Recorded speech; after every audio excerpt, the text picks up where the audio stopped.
සංචාරක පොලිසිය මාත්‍ර දෙන්නෙක් ඇවිල්ලා කිව්වා මේ ගහපන් කියලා ඉඳන් ඉන්න එක තැන. කුඹුගොල්ල වෙඩිලුණු ගුහාව කියලා තැනක්. ඉස්සු අමාරුවක් තියෙනවා මට. දොලක් ගලාගෙන යනවා. සීගිරේ ගලන නගින්න තමයි මගේ ප්ලෑන් එක අද. ඉතින් ඔන්න අද අපේ 7 වෙනි දවසේ ටුවර් එකේ. ජීවිතේ පාස් කරන ගමන් ඉන්නේ. පාර නම් ආයි කියලා නේද සුපිරේ.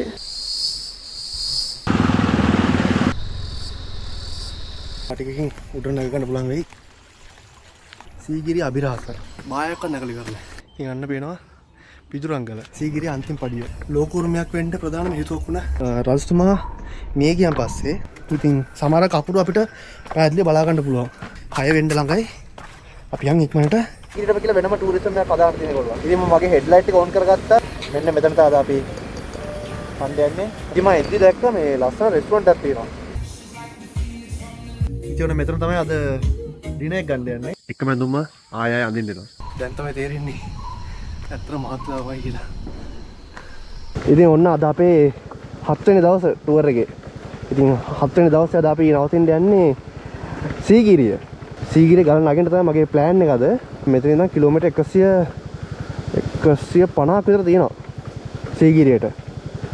දැන් අපි ආපු පාරේම ආයි යන්න ඕනේ මේ හුන්නස්ගිරියට ගිහිල්ලා තමයි සීගිරිය යන්න ඕනේ.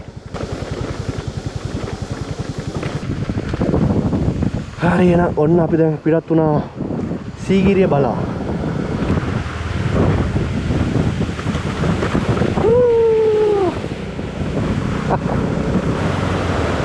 මම මෙතන ලස්සන දොලක් ගලාගෙන යනවා. මෙන්න මෙතෙන් යන නාන්න පුළුවන් වන්ට නේ.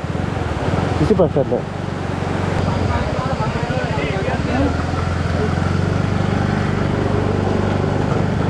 මේ මොලට එද්දි බලන්න පුළුවන් තවත් ලස්සන පොඩි දියල්ලක් තියෙනවා මෙතන. ඉස්සු අමාරුවක් තියෙනවා මට.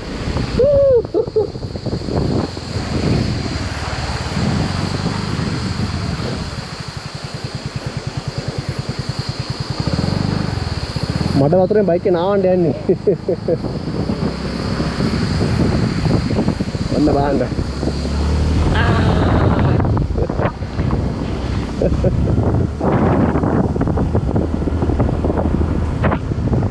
උන්නාතල් කියන්නේ මොකද? මේ ඉතින් ඔයාලා මේම මීමුරට යද්දී හම්බෙනා මෙන්න මේ පොට් එක. ඉතින් මෙතන ඇවිල්ලා මේ පැත්තෙන් ගියොත් එම මට හම්බෙන්නේ කුඹුගොල්ල වෙඩිලුණු ගුහාව කියලා තැනක්. මෙතන ඉතින් ජනප්‍රවාද වලට තියෙන්නේ මේ රාම රාවණ යුද්ධ සමයේ වෙඩි බෙහෙත් ගන්න මේ තියාගෙන හිටපු ගුහාවක් කියලා තමයි මේක හඳුන්වන්නේ. ඒ කියන්නේ ජනප්‍රවාද වල තියෙන එහෙම. ඉතින් ඔන්න මේ වන සංරක්ෂණ දෙපාර්තමේන්තුවේ ඔයාලගේ ෆෝන් නම්බර්ස් එක්ක දාලා තියෙනවා. හැබැයි ඔයාලා යනවා නම් යන්න ඕනේ අනිවාර්යෙන් ඒ කියන්නේ මාර්ග මේ ගයිඩ් කෙනෙක් එක්ක. ඒ විතර නෙමෙයි මේ අවසර පත්‍රය තරගෙන තමයි යන්න ඕනේ. නැත්නම් නිකන් හරිය ඔයගොල්ලන් අනවසරයෙන් ඇතුල් වෙලා මේ ෆොරස්ට් එකේට දැනගන්න හම්බුනොත් එimhe ඔයගොල්ලෝ අනවසරයෙන් ඇතුල් වුණා කියලා දඩ ගහන්න ඉඩ තියෙනවා නැත්නම් අරස් කරන්න ඉඩ තියෙනවා. ඒ නිසා මේ පරිස්සමෙන් ඔයාලට බලන්න පුළුවන් ගිහිල්ලා මේක අවසර පත්‍රයක් එක්ක. එහෙනම් අපි තව දවසක යමු අනිවාර්යෙන්.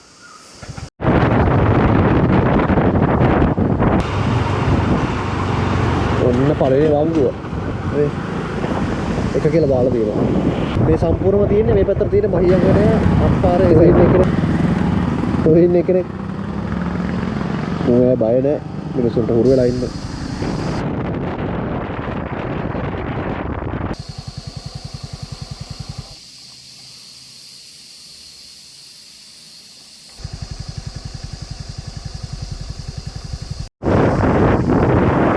දාට වංගුව. දාට වංගුව තව කරා. මෙතන නවතුන කොටයක් ගමු. සුපර්. මේක දාට වංගුවත් කව කරා.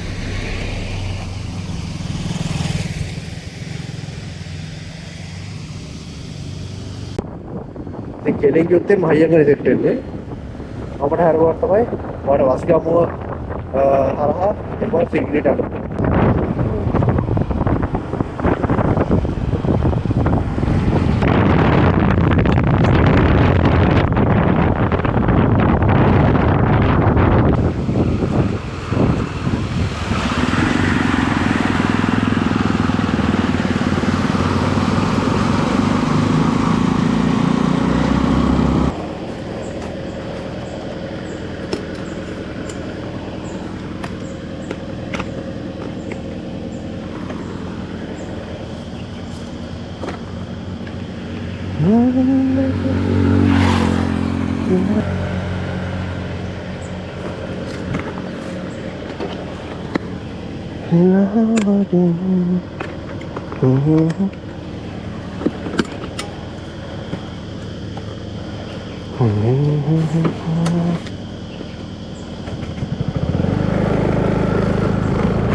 ඉතින් දැන් අපි ඉන්නේ ගිරිතලේ අබේ භූමියේ ගිරිතලේ පාස් කරන ගමන් ඉන්නේ. ඉතින් දෙපැත්තෙම ඝන කැලේ. මේ දෙපැත්තෙම තව චුට්ට දුරයි තියෙන්නේ සීගිරියට. යමු. පාර නම් ආයි කියලා නේද සුපිරි. ඔයාලා දැකලා ඇති.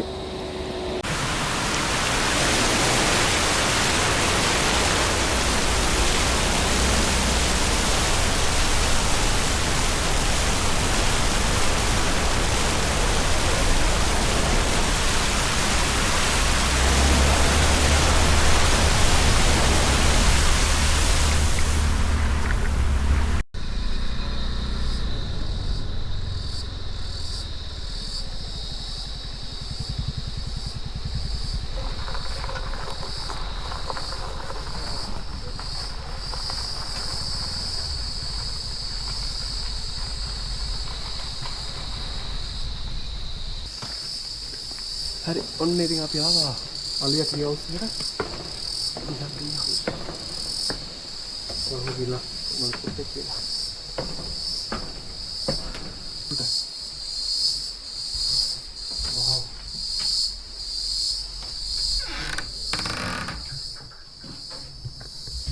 ඇසෙනවා. රූම් එක. නයිස්. ඔන්න දැන් අපි යන්නේ සීගිරියට. සීගිරියේ ගලට තමයි යන්නේ. බලමු කියලා.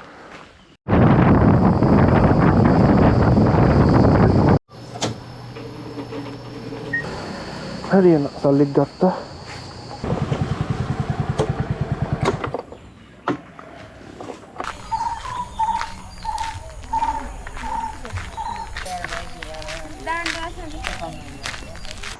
පාර දෙපැත්තෙම පොඩි පොඩි කඩවල් තියෙනවා.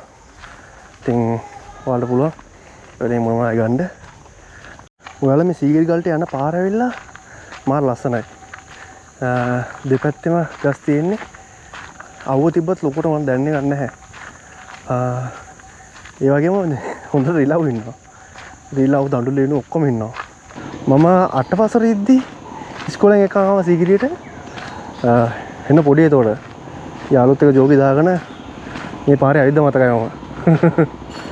ඊට පස්සේ අවුරුදු 12කට පස්සේ ඔන්න සීගිරියට එනවා ආයි.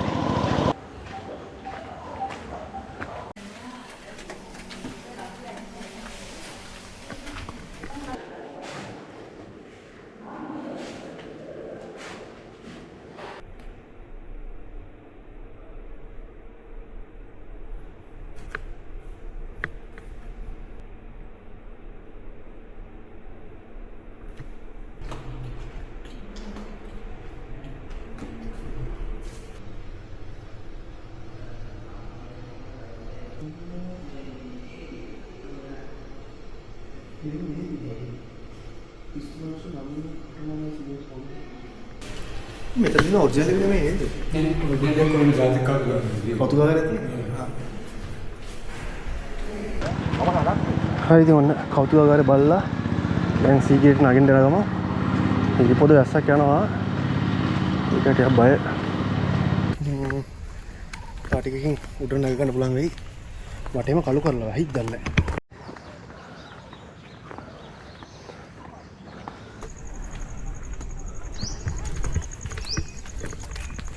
දෙපැත්තම තියෙන පොකුණු. දෙපැත්තෙන් පොකුණු තියෙන්නේ.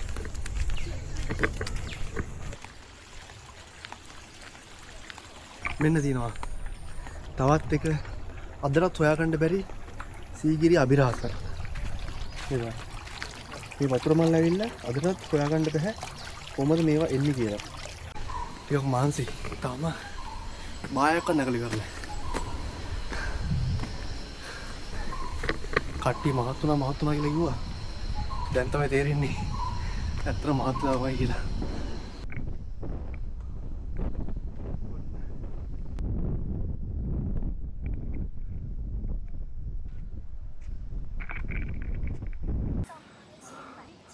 ඔන්න තියෙනවා සිංහපාදය.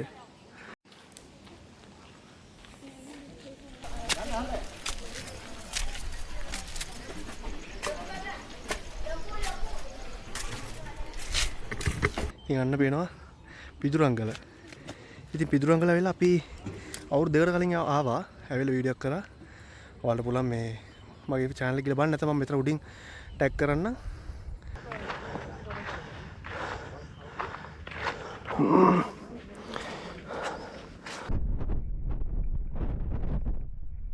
ඔන්න මම දැන් සීගිරි ගල මුදුනටම ආවා. පැයක් වගේ තමයි ගියේ නගින්න. පොඩ නැවත ලාගිද්දි හරි. ඉතින් අද මේ පොඩක් වැහි බර කාලුකුණක් තියෙන නිසා සන්සෙට් එක නැහැ අද. හැබැයි view එක නම් මාර ලස්සනයි. ඉතින්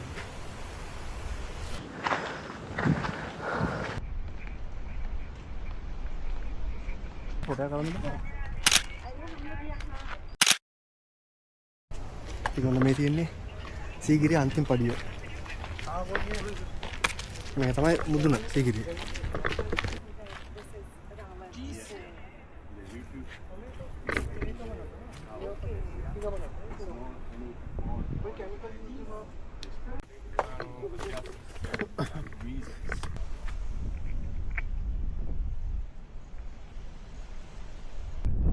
පස්සන සියවසේ පාන. කියන්නේ මීට අවුරුදු 1500 විතර පරිදි කාශ්‍යප රජතුමා විසින් තමයි මේ යාගේ රාජධානිය නැත්තම් යාගේ බලකුටු විදිහට මේ සීගිරි ගල අරගෙන මේ යාගේ බලකුටු නිර්මාණය කරලා තියෙන්නේ. ඉතින් හිතන්න අවුරුදු 100 200 නම් කමක් නැහැ කියන්න පුළුවන්. හැබැයි අවුරුදු 1500 මේ වගේ විශ්වවිද්‍යාල නිර්මාණය කරන්න කොහොම ඉංජිනේරු තාක්ෂණයක ඒකල තියෙන්න ඇත්ද? සීගිරියට සමු දීලා අපි යන් දැන් පල්ලෙහාට ආයෙ එන්න ඕනේ කණ්ඩ. ඉතින් මම ඔයාලට පෙන්නන්නම් මේ රැට කොච්චර ලස්සනද මේ සීගිරිය කියලා.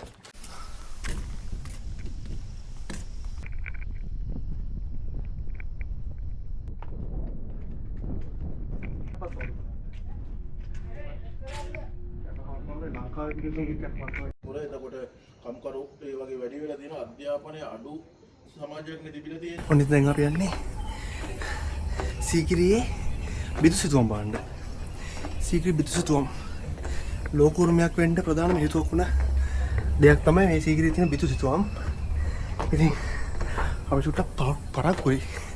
ඉතින් ඔන්න අපි බිතුසිතුවම් ටික බැලුවා. ඉතින් මම මේ අතන කෞතුකාගාර ගත්ත බිතුසිතුවම් ටික දාන්න ඕගලන්ට බලන්න. ඒකෙම අනුරූපයක් තමයි මෙතන. ඒ කියන්නේ මේකෙම අනුරූපයක් තමයි එතන තියෙන්නේ. ඒ නිසා බලන්න පුළුවන් මොකද මෙතන මේවා ලෝක උරුමනේ. යුනෙස්කෝ එකකින් නම් කරලා තියෙන ලෝක උරුම මේවා. ඒ නිසා මේ ෆොටෝවත් ගන්න දෙන්නේ නැහැ. රජතුමා මේ ගියන් පස්සේ මේ බලකොටුවට ආපු සාමාන්‍ය මිනිස්සු, ඒ කියන්නේ සාමාන්‍ය පුරවැසියෝ, ඒගොල්ලන්ගේ අපේ භාෂෙන් කිව්වොත් එimhe ඒගොල්ලන්ගේ කමෙන්ට් එක මේ වගේ දවන්ත නිර්මාණය, මේ වගේ විශ්මිත නිර්මාණයක් දැකලා ඒගොල්ලන්ට දැනුණ කමෙන්ට් එක, ඒගොල්ලන්ට දැනුණ අදහස තමයි ඒගොල්ලන් මේ කැටපවුරේ ලියලා තියෙන්නේ. හරිම අමාරුයි මේ හොයාගන්න කුටු ගෙද්ද ගොඩක් අර කාලේ ඇවෑමෙන් මැකිලා ගිහිල්ලා නැත්නම් ඊට පස්සේ ඔය මේ කට්ටිය යද්දී ඉස්සර, ඒ කියන්නේ මම කිව්වේ අර මම ඉස්කෝලේ කාලේම අවුරුදු 12කට 20කට විතර කලින් මේ මෙතන සේම් මේ පාරෙම තමයි යන්න දෙන්න ඔක්කොම තිබිලා තියෙන්නේ. එතකොට ඉතින් කට්ටිය උතන යනකොට අතපත ගන්නවා, ඊට පස්සේ එක එක වෙන ඒගොල්ලන්ගේ කුටු ගීත ලියනවා ඕකේ මේ. එතකොට ඉතින් අර කලින් තිබ්බේ ඔක්කොම මැකිලා ගින් තියෙනවා. ඉතින් ඔතන මම ෆොටෝ එකක් දාන ඕගොල්ලන්ට මේ ඒක ඒ 60 වෙනි වලාව බලා ගන්න පුළුවන්. 60 වෙනි කුටු ගීත විතරයි දැනට පැහැදිලිව බලා ගන්න පුළුවන් තියෙන්නේ. එතන පේනවා පාලි නෙමෙයි මේ, හැබැයි මේ අක්ෂර ආවිලා පාලි නෙමෙයි. පාලි බ්‍රාහ්මණය දෙකම එකතු වෙච්ච වගේ එකක් තමයි තියෙන්නේ. ඉතින් සමහර කපුරු අපිට පැහැදිලිව බලා ගන්න පුළුවන්. ඉතින් කොහොම හරි ඔතන තියෙන අක්ෂර ආවිලා බැලුවම ඒ ස්ටයිල් එක බැලුවම සාමාන්‍යයෙන් ඒ ෆොන්ට්ස් ඇවිල්ලා 3 දෙනෙක්ගේ අත් අකුරු වගේ තමයිලු පේන්නේ. ඒ කියන්නේ උතන කවුරු හරි ලියන්න ඉඳලා තියෙනවා. මෙතනට ඉතින් බලන්න එන කට්ටියට දෙන්නෙක් තුන්දෙනෙක් ඉඳලා තියෙනවා මේ ඔය කුරුටු ගීත ලියන්න. තමන්ගේ අදහස එතන පළ කරන්න. ඉතින් ඕක තමයි කුරුටු ගීතවල කතාව. පොඩ්ඩක් බලන්න බෑගෙන යන්නේ. වැස්සකුත් පොඩ්ඩක් එනවා. ඉතින් අපි යම් පල්ලයට මම ගිහිල්ලා ඔයාලට ගන්නම්. ඇත්තටම දැන් ගොඩක් වෙලාව ගිහිල්ලා 6 වෙන්න ළඟයි. අපි යන් ඉක්මනට. හරි ඔන්න ඉතින් දැන් මම සීගිරිය බැහැලා රතගාලට යන ගමන්. ඉතින් මේ රතගාලට යන්න තියෙන ඇවිල්ලා කැලෑවක් මැද්දෙන්.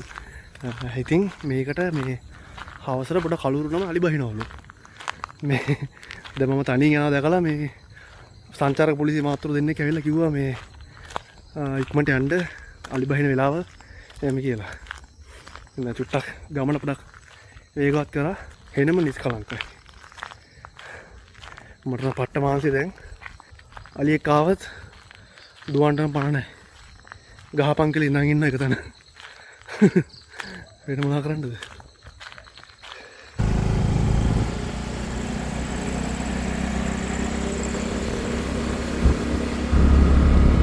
ඔන්න ගයිස් ඔයාලට මම පෙන්නන්නම් අද සීගිරියේ තියෙන වෙනම පැත්ත.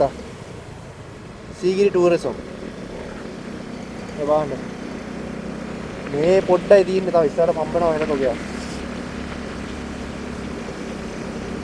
යාට සීගිරිය කියන්නේ වෙනම වයිබ් එකක්.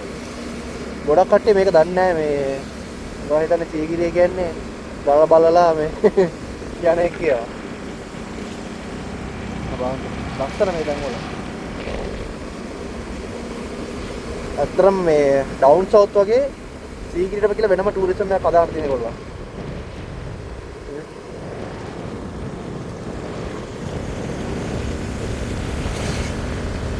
ආරම ලස්සනයි. ඉතින් මම මගේ හෙඩ්ලයිට් එක ඔන් කරගත්තා මේ පාර පේන්නේ නැති පාරේ ලයිට් නිසා.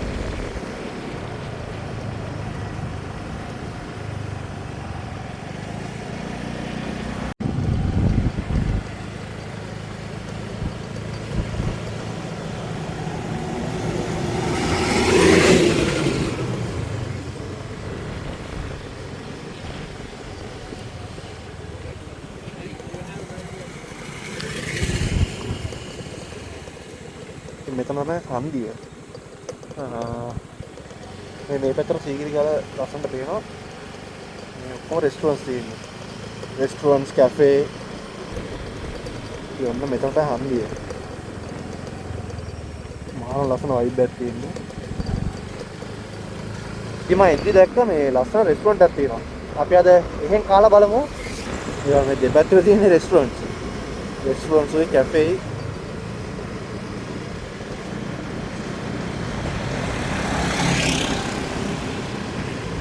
මහාරම වයිබ් එකක් ඈ.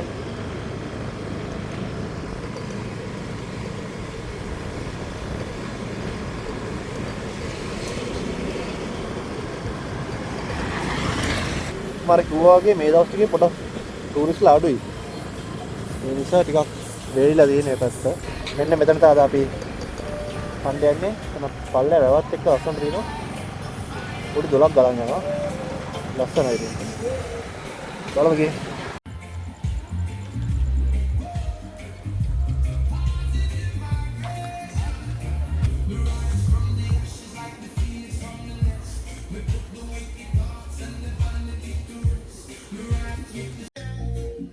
ඉතින් මෙතන තමයි අද ඩිනර් එක ගන්න යන්නේ. මොකද වයිබ් එක. මම අතන ඉන්නේ රිවර් එකේ. රිවර් එකේ මේක හදලා තියෙනවා නිකන් මේ බෝට් එකක් වගේ. ඉතින් දැන් ඉන්නේ. මේකේ බීන් බෑග් දාලා තියෙනවා පොඩි. බීන් බෑග් දාලා තියෙනවා.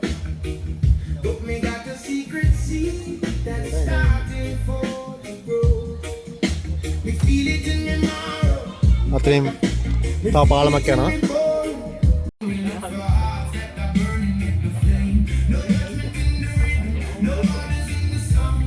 හරිද ඔන්න මම දැන් කාලා හොටල් එකට ආයි පිටත් වෙන්න යන්නේ. ලස්සන තැන. මේක කියන්නේ රෙස්ටුරන්ට් කියලා. ඉතින් මෙතන හැවෙන ඩොලර්ස් වලින් තමයි ගෙවන්න ඕනේ. තවත් මේ වටේටම ලස්සන තැන් තියෙනවා. ඔයාලා ඇවිල්ලා මෙතන රෑකට ඇවිල්ලා මේ බලන්න පුළුවන්. නියම වයිබ් එකක් තියෙන්නේ. එහෙනම් අපි හෙට උදේ හම්බෙමු.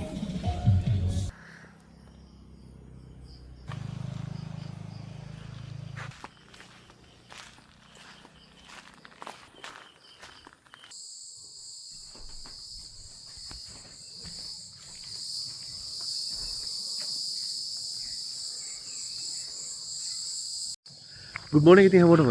ඔන්න ඉතින් අද අපේ ටුවර් එකේ 8 වෙනි දවස. ඔයාලට පේනන්න මෙන්න මේ තියෙන්නේ. මේක තමයි මම නැවතුනේ තියෙන්නේ. මගේ ඔය ඇඳුම් එහෙම ටිකක් වේලෙන් දාලා තියෙනවා දැන්. හොදලා. මොකද මේ සාමාන්‍යයෙන් ඕලායිලන්ඩ් ටුවර් එකක් යද්දී ඔය දවස් ගානක් ට්‍රැවල් කරද්දී අපිට මේ එකම ඇඳුම ආය ආය අඳින්න වෙනවා. එතකොට ඉතින් පොඩ්ඩක් හොදලා දාලා එහෙම තියා ගන්න ඕනේ. ඉතින් මම මේ ඉන්නේ සීගිරිය අලියා ට්‍රී හවුස් කියන ප්ලේස් එකේ. ඉතින් මෙතන ඇවිල්ලා සම්පූර්ණයෙන්ම තියෙන කබානා 4ක් විතර මං හිතන්නේ තියෙනවා. ඉතින් ඔක්කොම තියෙන්නේ උඩ. මේ තියෙන්නේ පේනවද? කොටන් ගහලා නැත්නම් කණු ගහලා මේ උඩ තමයි තියෙන කාමරේ. මාන ලස්සනයි. ඒ කියන්නේ හදලා තියෙන සම්පූර්ණයෙන්ම දැව හොලි. ඉතින් මාන ලස්සන තැනක්. ඔයාලත් ඇවිල්ලා බලන්න Google එකේ සර්ච් කරන්න පුළුවන්. මම යටින් නම්බරේ දාන්නම්. ඉතින් අපි දැන් යන්නේ ඛණ්ඩ.